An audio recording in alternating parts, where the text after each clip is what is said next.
स्वागत है आप सबका आपके अपने channel chalk and star academy में। तो एएमयू के बीई बैचलर ऑफ इंजीनियरिंग के सिविल इंजीनियरिंग से जिन बच्चों ने एडमिशन के लिए अपना एंट्रेंस एग्ज़ाम दिया था, उनकी जो सिलेक्टेड कैंडिडेट्स की लिस्ट है वो आ चुकी है।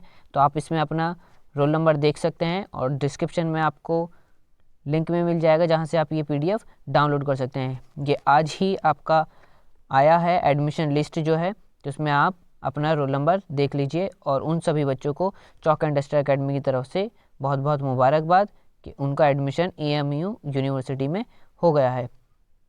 तो चैनल को सब्सक्राइब करना ना भूलें, वीडियो को लाइक कर दें और वीडियो को जितना हो सके उतना शेयर कीजिए ताकि आपके दोस्तों को पता लग सके कि उनका एडमिशन यहाँ पर हो गया है।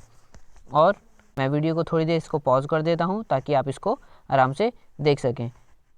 Thanks for watching this video.